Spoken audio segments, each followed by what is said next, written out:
Hello and welcome to the Executive Hub Show. Our aim and goal is to help you grow your business with simple tips and strategies from successful entrepreneurs. My guest today is Madeleine Niebauer, and today we're talking about why a chief of staff could be your most strategic hire. Welcome, Maddie. Hi, thanks for having me. Great to have you. How's your day so far? It's been great. Always busy around here, kids and pets and all the other things, but it's going Oh, well. yeah. Fantastic. So, gang, let me do the proper introduction to Maddie, and we're going to dive into a very interesting conversation about hiring a chief of staff. And chief of staff, I was talking to Maddie before. I'm like, when you say chief of staff, it always reminds me of the president, but apparently we all need one as business owners and leaders. So, Madeleine Niebauer is the founder and co-CEO of vChief. She is a seasoned executive with 2 decades of experience across the private, public, and nonprofit sectors. Madeleine spent 5 years as a chief of staff at Teach for America, working virtually with a member of the organization's leadership team. She loved helping leaders to truly leverage their time so they could be more productive and successful. Her experiences inspired her to launch vChief, and we're going to talk about that today. Madeleine, great to see you. Where about are you? I'm in Madison, Wisconsin, where it's lovely and snowy and probably about 4 degrees outside. That's cold. Up in Canada. 4 degrees is above zero for us, but for you guys, that's well below zero, right? Yeah, Oh yeah, yeah. well below to zero. Very Oh, cold. freezing. Yeah. Well, just so you give you a little bit of perspective, this morning where I live in Calgary, Alberta, it was minus 32 degrees Celsius. Yeah, So it's that's beyond legit. freezing. But hey, we get used to it, I guess. You You gotta love do. it. Otherwise, you just So suffer. absolutely. Oh, you would suffer. So I start. Well, let's not start the show with me. Let's start with your story, Madeline. What is your story? Yeah, well, I founded vChief about 8 years ago, and amusingly, actually, it's almost nine now. Oh, time flies. Amusingly, it started as a side gig. I had been a chief of staff, as you said in the outset, for about 5 years, and that boss left to start a new nonprofit, and she wasn't ready for a full time chief of staff, but she couldn't live without me, and so she said, "Will you?" Work for me 5 or 10 hours a week in addition to I moved into a vice president role at TFA. And I was like, sure. I loved her. I missed her and I missed being a chief of staff. So I did that for a handful of months. And I realized probably other people could use, just a little bit of a chief of staff. And so that was what inspired me to launch vChief. And, I've been building the company ever since. Before that, I was in the Peace Corps. I ran a tutoring center. I did strategy consulting for nonprofits. I had a pretty wide range career, and I've really enjoyed this entrepreneurial chapter. Fantastic. So, what inspired you to start vChief, and was there a specific moment or idea that sparked the startup? Yeah. So as I said, it was really sort of this side gig. And then, I made a decision to take the leap and actually build it into a business beyond just me having a client or two. And I think what drove that was a few different things. There was some transitions happening at Teach for America, and it just felt like a great time for me to step off. And then when I thought about doing it, I originally just thought I was going to be like an independent contractor and have like three clients. And then I started shopping the idea around, and sometimes people's faces would sort of glaze over because they were like, "What's a chief of staff, and why would you do that virtually? And tell me more about that."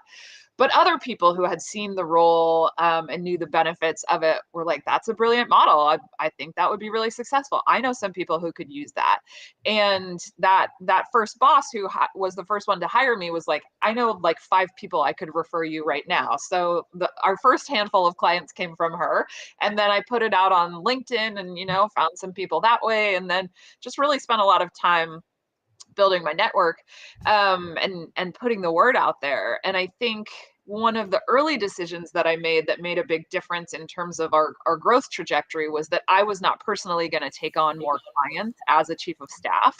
I decided I was going to grow the business and focus my energy in that way.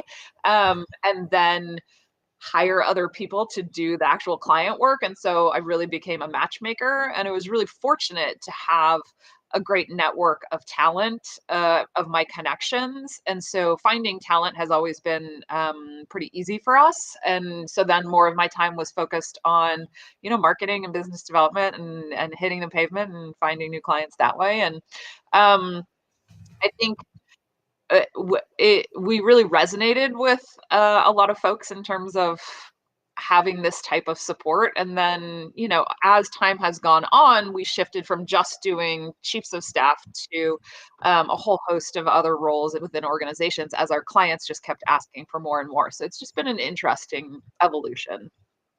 Fantastic. You kind of touched on it already, but who do you serve and what exactly do you do for them?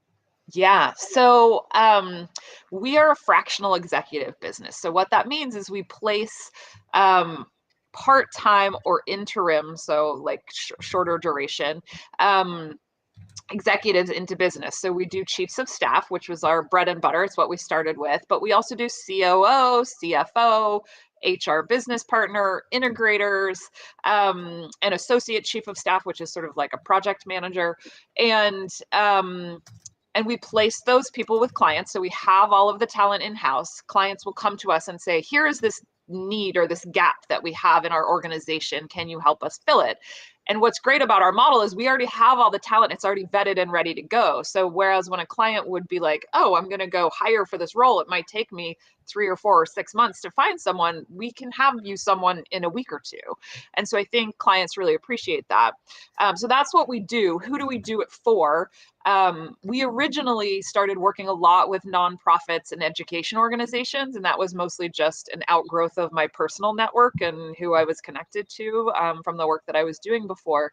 But I think we also really found an audience with entrepreneurs and small business owners, especially because so many of those people are overwhelmed and have so much on their plate and really need someone to help take that off their plate, but they might not be in a position to hire a full-time person into all of these roles. And so having someone who can come in as a chief of staff or a COO for, 10 or 20 hours a week can provide immense leverage to leaders and without as big of a budget impact as if you were hiring someone, a new W-2 employee.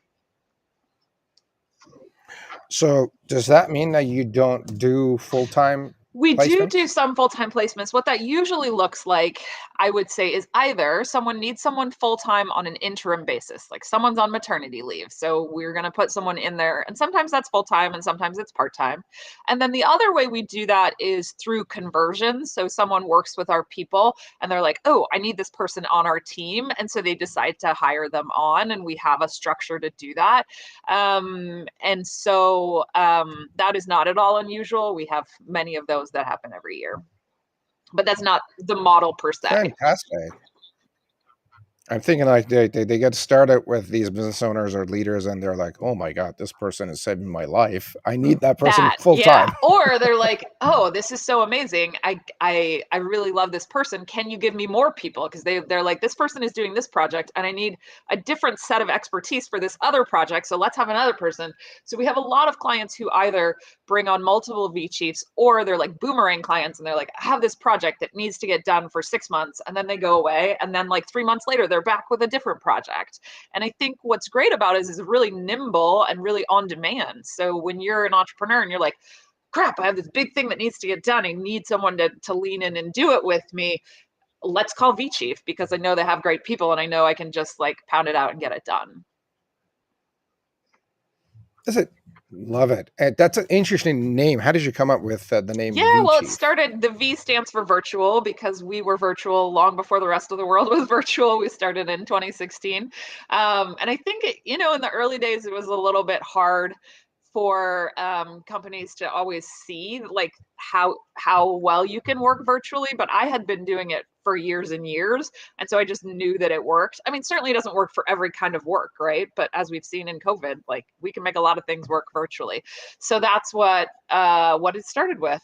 Yeah. Fantastic. So tell us about the chief of staff role. What is it? What does he or she do? And why um, does a leader need that Yeah. position? Well, I think first and foremost, a chief of staff is a leader's right-hand partner. So they're someone who is working with that executive to help set their priorities and then make sure they stay focused on those priorities. So I think as leaders, we often set company goals and objectives and things like that, but we don't always set them for ourselves and say like, okay, what do I need to maximize? What do I need to win on so that our company can be successful? And so, we have a process where we sit down and figure out what are those things you need to win on and how do you focus on those and what are all the distractions that are taking your attention away from those things you need to focus on and how do we get those monkeys off your back. I don't know if you've read there's an old HBR article about like the monkey on the back and like employees putting more monkeys on a leader's back, so they just have so many things on their head in their mind that that are taking their attention. And I think of the chief of staff as the person who's coming around and plucking the monkeys off the back and being like, okay, what's this project? Who needs to run it? How do we get it out of your way? And so that can look like a lot of different things. Even in my time at Teach for America, most of the senior leadership team had chiefs of staff, but they all had very different roles. Like one might be deciding, okay, where are you going to do all this external speaking? And let me help you write your speeches and build your slide decks. And the other one might be like, okay, you're meeting with all of your direct reports and their teams, and they need to not waste your time. So how do we make sure that all of your meetings are set up in ways that are productive? Or someone might be traveling to different cities all the time, and it's like, okay, you're going to Toronto next week. Who should you be meeting with there? How do we think sort of strategically about how you spend your time? And so different leaders need different things in that right-hand person. But common themes, I would say, include things like thinking strategically about how to spend their time, um, managing projects. So a chief of staff is often a quarterback that like takes some random project that doesn't have a natural other home or owner in the organization and just leads that project, pulls in the different stakeholders, gets them to do what they need to so that the leader doesn't have to do that. I think there's often a piece around meeting management, whether that's like team retreats, team meetings, board meetings, all the things that need to be prepared for all of those things, whether that's the agenda or collecting materials so you can send them out in advance. And it's less of the logistical, tactical pieces, because usually leaders at a certain level will have both an assistant and a chief of staff. And so the assistant is doing the calendar management and the expenses and the travel and, figuring out where you're going to lunch. And the chief of staff is figuring out like, okay, how are you spending your time and what are the right ways to do that? Should that meeting be on your calendar or not? And if not, how do I get it off? And can I do it for you? Or, can we punt it to someone else?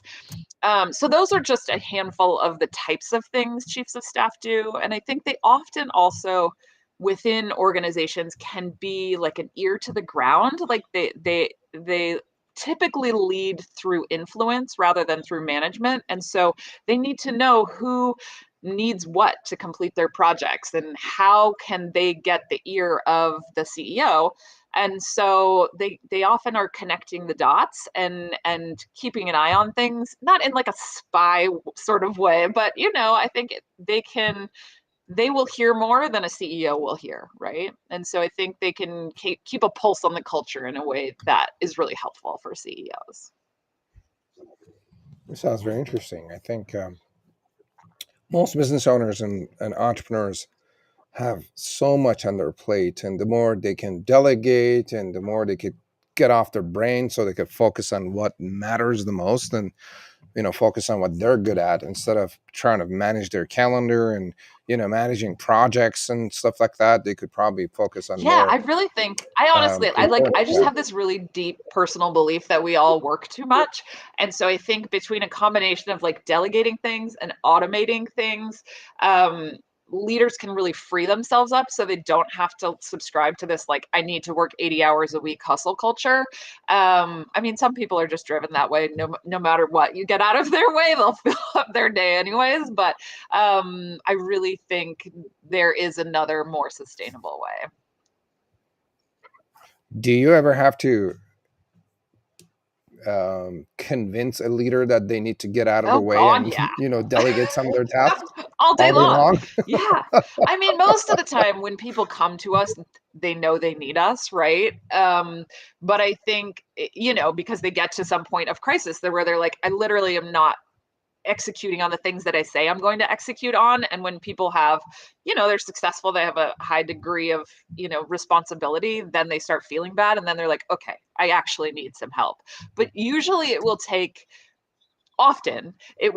like them affecting someone else before they just say, okay, I instead of just being like, no, I actually need this for me, like to have some sanity, to have some time, to like be able to like think strategically instead of just like run meeting to meeting, have to turn in this thing, have to send another thing, like having actual time set aside to like think and process and like make strategic plans for your business instead of just reacting in the moment to every little thing, I think can be a Yeah, huge game changer for leaders. But it's so hard to make that time when you have so many demands on your time.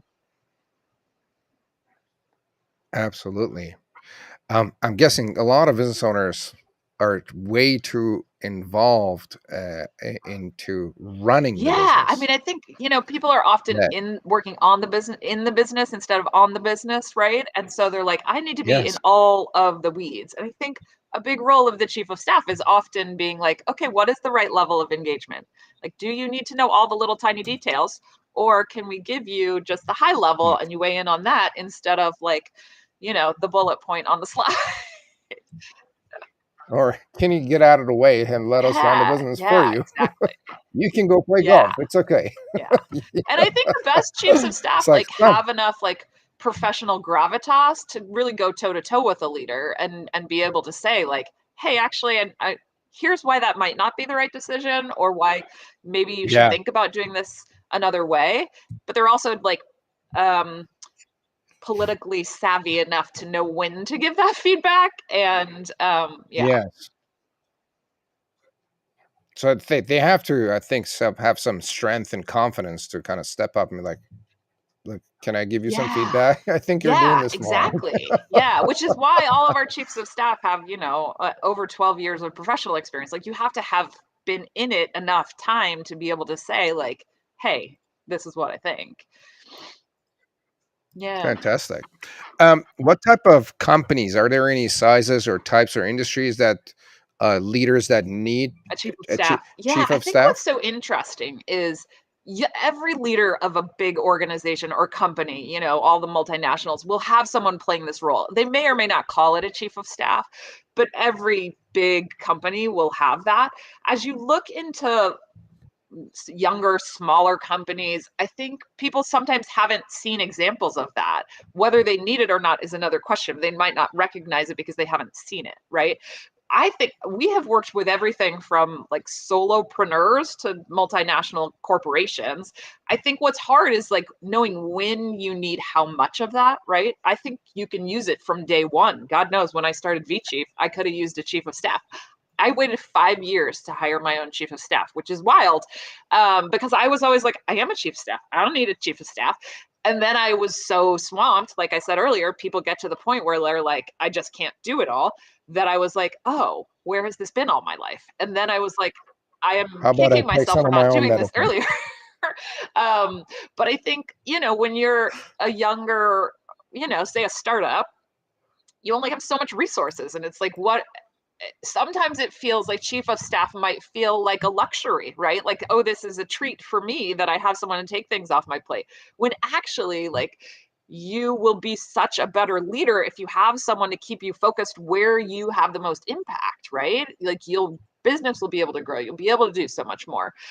So that's all to say, like, that's kind of why vChief exists, because a lot of smaller startups wouldn't have the budget for a full-time chief of staff, but could they use 5 or 10 or 20 hours a week of a chief of staff? Oh, heck yeah.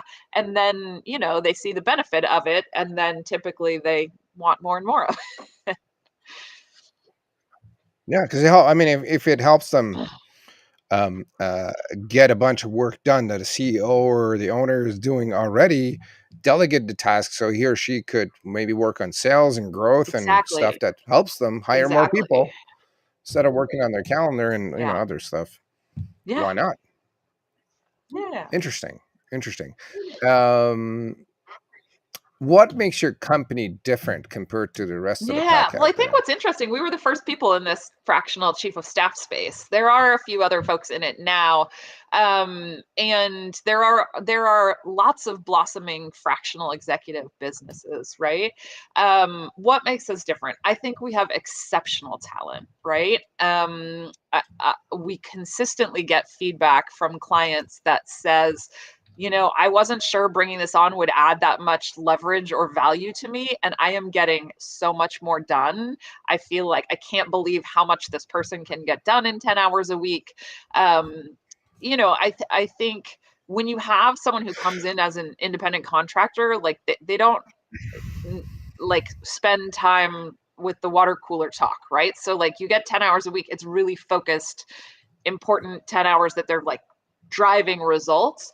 And the people that we have, I think, bring a level of professional maturity and autonomy to drive things forward on their own. And so a lot of times when you hire someone, you're like, am I gonna have to babysit this person? Right? Like it seems more work than they're gonna bring back.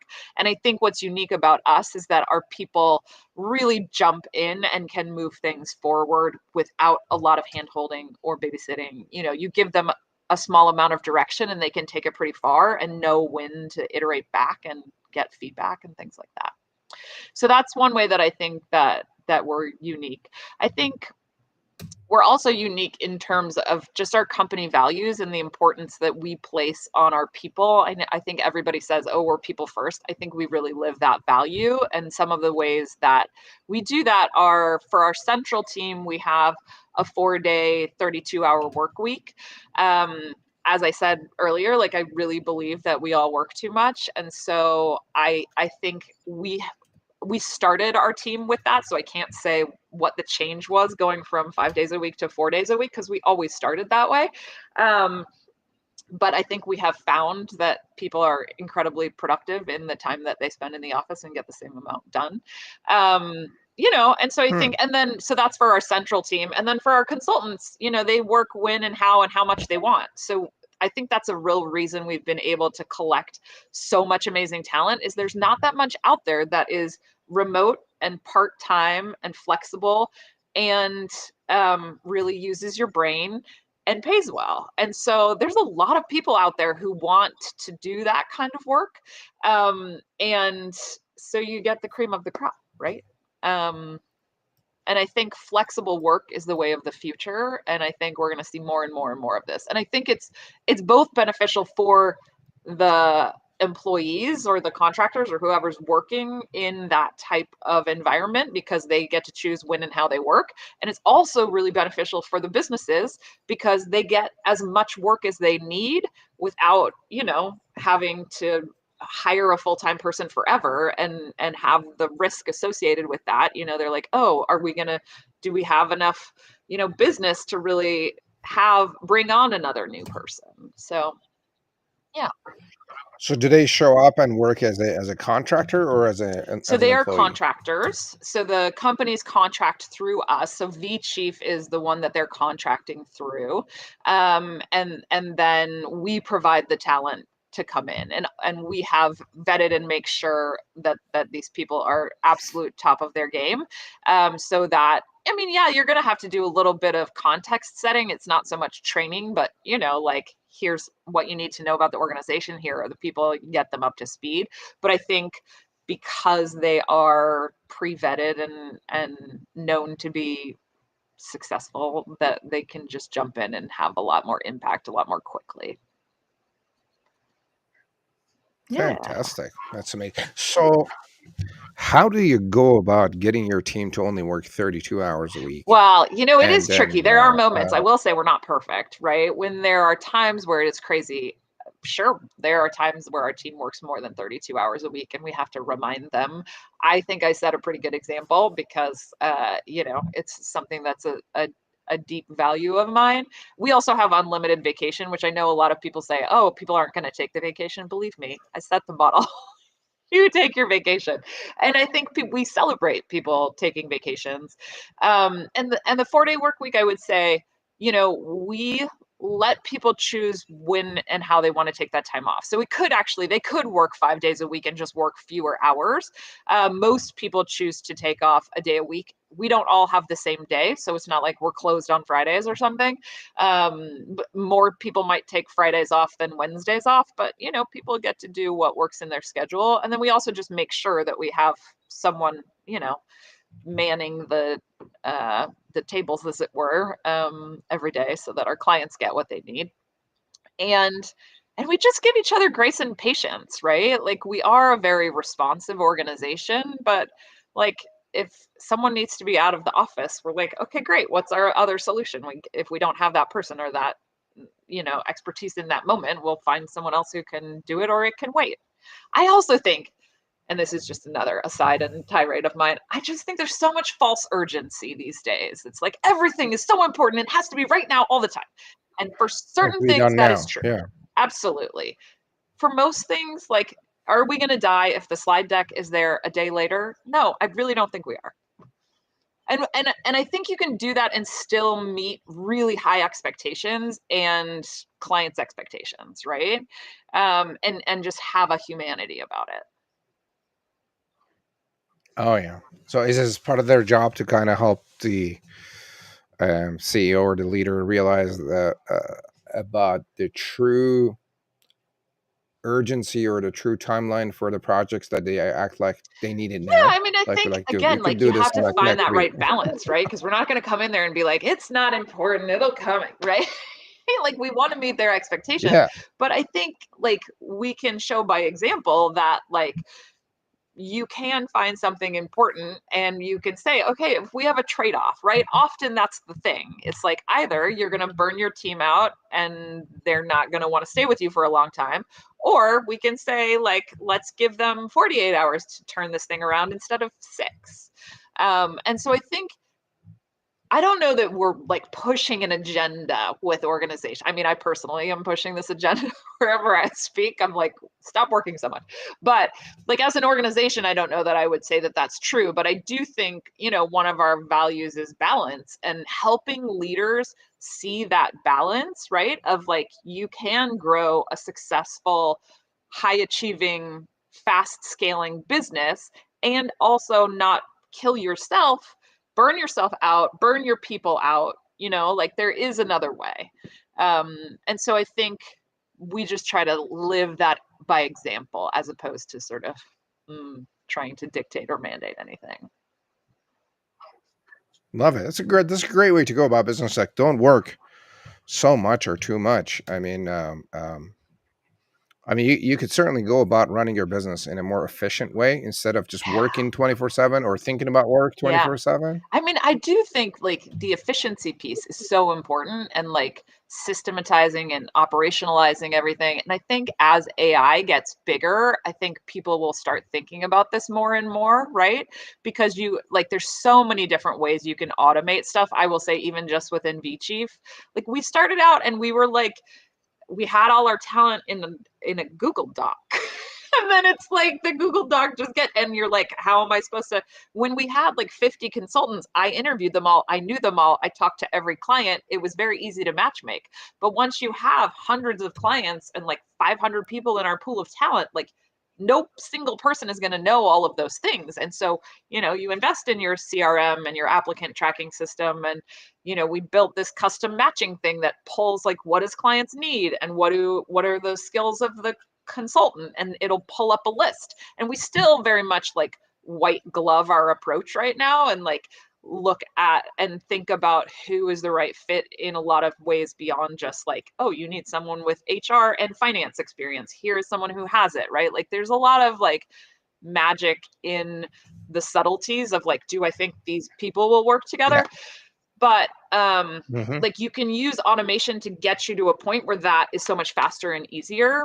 And I think any organizations that are not, or companies that are not looking at that and doing that are gonna fall really far behind as the AI train moves real fast forward. Yeah. Absolutely. Um, Give us an example of a client, kind of like a case study, obviously keeping their Yeah. privacy about, and how did you find them, and what was the challenge that you helped Yeah. them overcome? So I'll go back in the archives to one of our earlier clients. It was a national nonprofit focused on sort of student success for underrepresented students from low income backgrounds or underrepresented minorities. And they had a new leader there who was used to having a chief of staff at his old job, and he didn't have one, and they didn't have like they couldn't get another full-time person until the next budget cycle, which was months away. So he was like, will you give me a chief of staff for the next 3 months? And we thought it was going to be a 3 month project. So we did that. And he ended up keeping his person for a long time. And then they were like, oh, we have a gap on our finance team. Can you help us with that?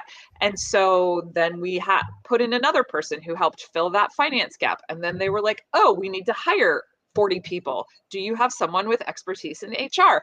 And so we sent another person to do that.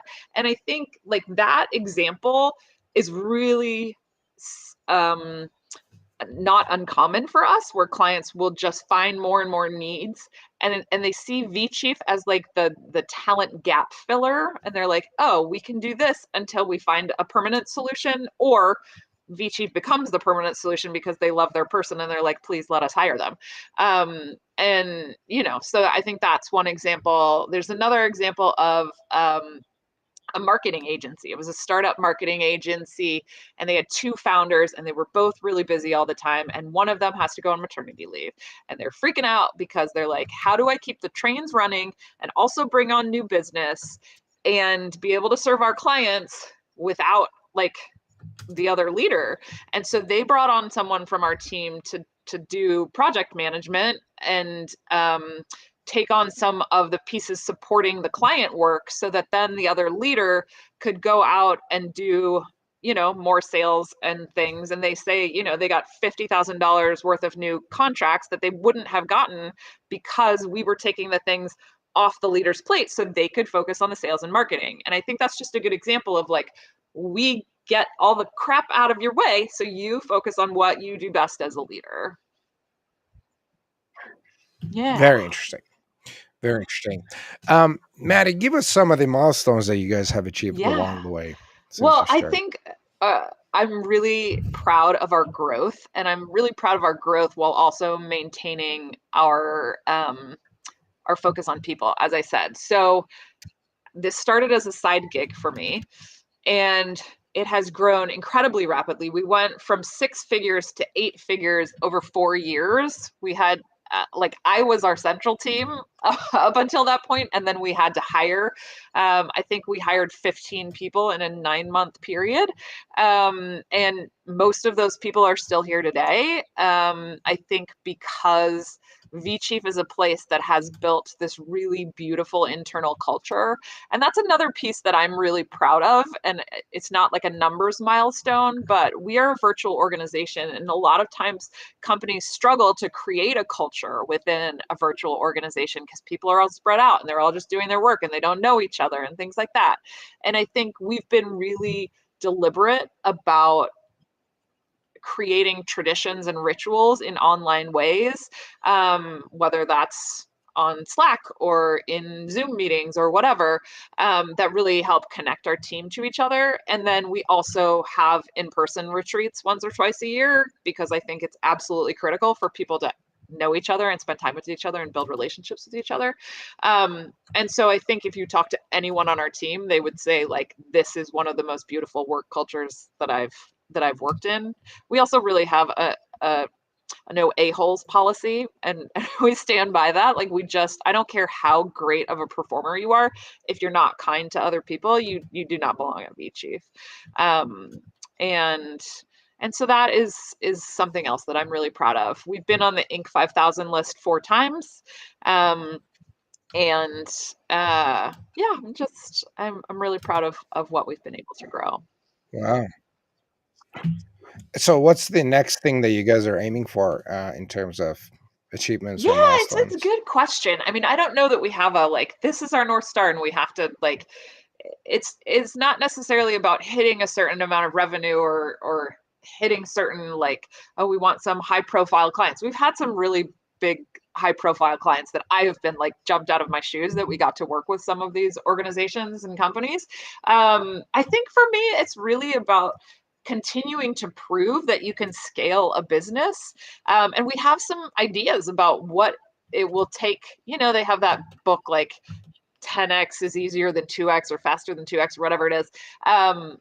We are starting to think about like what is the next chapter of vChief look like. I think we've done a great job of creating the automation systems and systematizing our work so that our work is easier and we can scale faster. But I think there's also a question of like, how do you reach more people? Like, do we do more enterprise sales? Do we do more in government contracts? Do we create a portal where people can find their own talent? Like, I just think there's a lot of different directions ahead of us, which are fun and exciting to think about. And we'll see what rises to the top in terms of where we want to get to. But I think the overall message is continued growth while continuing to focus on our people. Love it. That's very Yeah. interesting. Very interesting. So, what would you say are some of the challenges that you guys faced while reaching those Yeah. milestones? I will say that period of time where we hired 15 people in 9 months was really hard. I think it was hard because um, like I was working too much. Everybody who came on was working too much. Like the volume post COVID, we grew so fast. We 10x'd in 3 years, and it was just a lot, right? And if you want to focus on people and giving people a sustainable thing while you're also growing at these paces, you sometimes have to work harder than you want to at any given moment, and B, like things are just sloppy and messy for a while, right? Like our systems were just a train wreck for a while, and now I feel really good about where they are, but like creating systems takes a lot of time and effort from the team in addition to like their regular jobs. And so I think there just were some growth pains with that, right? I think one of the other really tactical challenges was when we started out, we didn't have the best policy in terms of converting our consultants to work at our clients. Like if they wanted to hire a person full time, we had to be thoughtful about like, okay, what does that mean in terms of our revenue? And right, like if you're losing this ongoing revenue, like they have to make up for it in some way that it doesn't feel like I'm mad every time somebody hires our people away, right? We want it to feel like a win-win for everyone. I also learned real early on that you always have lawyers look at the contracts and look at any changes that someone makes to a contract, because we really got bitten in the butt when someone just sort of made their own changes, and I was like, this is crazy. So now the lawyers look at every contract. Oh, your lawyers look at your contracts. Yeah, yeah, I mean our lawyers made the contract, but then when people make edits to them, it's not just the team reviewing them. Yeah. Is this your clients that make those changes or your Yeah, team? the clients are the prospective clients. Yeah, Okay. yeah. And Interesting. they're like, "Oh, we want this or that." And when you're not a lawyer, you don't necessarily know what the implications of that decision are. And luckily, like mostly our clients are really happy, so we don't have like issues. But as I was saying before, like when someone wants to convert someone, like how does that process work? What does that look like? So those were some of our like messier hiccups along the way. Yeah. Fantastic. What would you say is holding you and your company back right now? I think it's Well, for one thing, in this very moment, we have a lot of clients who are in the nonprofit space, and we have some clients who rely on government grants for their funding. So that is just like an immediate challenge in terms of like whether they will continue to exist as organizations. And so we've actually put together a webinar that talks a little bit about scenario planning when you're in situations like that. So we're trying to be useful, but if all your funding goes away, like our webinar is not going to save you, right? Like it'll help you think about how to move through that. So I think that will affect us. I think, I think we're just in a really big period of change in our country, and nobody knows what that means or what it's going to look like. And as a business owner, thinking about making decisions in terms of hiring decisions or systems decisions or things like that, I think can be really tricky. It's tricky for us just like it's tricky for anyone else. And in some ways, it can be good for business for us. Like, I think the reason we grew so much coming out of COVID was because there was so much uncertainty, and people were like, I cannot hire full time people with a good conscience because I don't know if I'm going to have a job for them in a year. Yeah. And so they're like, this is how I solve my immediate problem without making that commitment. And so in some ways, like this uncertainty might be good for business for us. Who knows, right? Like I just think that is the big question mark. So I think that is the biggest thing on our minds right now, is sort of what do the changes of the broader landscape look like? And then I think the other big question for us, like we've really built up more of a marketing infrastructure, which we did not have before. And so we're able to really target different industries. And we went from serving like 90% nonprofits to less than half nonprofits now. And I think just diversifying and expanding into different industries, because a lot of industries will want someone who has expertise in that industry, right? So you have to build your talent pool as you're moving into new sectors. And I would argue that like you don't necessarily need that much context knowledge, but some people deeply believe that you do. And so, we just are trying to get more and more folks with different, things, different sets of expertise. Yeah, sometimes you talk to clients and they're like, "My business is Yeah. so unique that nothing works for my business." You're like, "Brother, it's calendar and booking and managing your day and managing a Yeah. project. And we've We done we that know we before." know how to do the things. Yeah. Yeah. Yeah. Interesting, And I think interesting. So I'll Yeah, I think ask, the other thing that will be yeah, interesting to think about, like, as I said, we started with chiefs of staff, and then we've grown to all these different product lines, right? Or like service lines, in a lot of different areas. I think just keeping a pulse on like what are clients asking for. That's how we decided what we were going to start offering, because they're like, oh, I need a CFO, or I need a COO, or I need this or that. So I think just like being mindful and looking at that and seeing what trends we're seeing there will be important for us too. so is this the thing with the non-for-profits happening because of Trump's decision to cut the Yeah, funding? yeah. I think just dismantling a lot of, you look at USAID or other things like that. Like, we have worked with um, organizations whose goal is to sort of promote democracy across the globe, and they got 90% of their funding from the federal government. That's a really Oh hard. wow. They're in a real hard spot. And I would say, you know, they're talking about cutting the Department of Education. I don't know what that would mean or what that would look like, but we work with a lot of both sort of schools, charter schools, and other types of schools. We work with a lot of programs that get funding from the government. I think that's just a lot of questions about what is going to happen to all of this funding, and there's no doubt that I think it's going to decrease, whether they get rid of the whole department or not.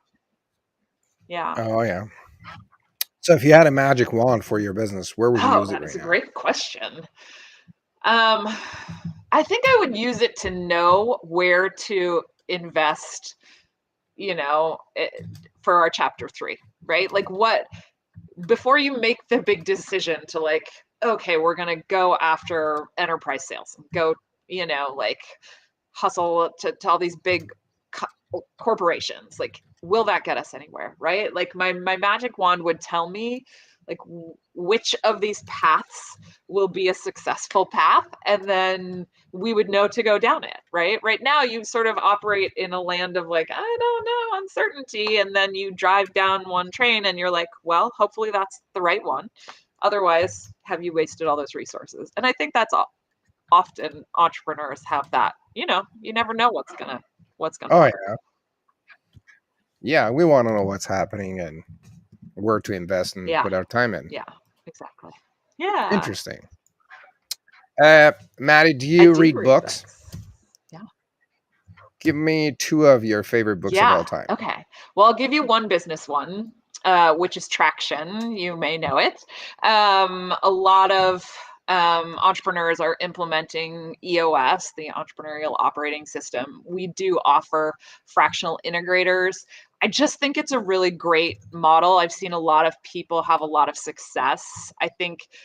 I don't think it's like the magic silver bullet and the only way to go, right? But I think it creates a structure and a framework that can be easy for entrepreneurs to follow and give them, you know, guidelines and rocks and things they're working towards.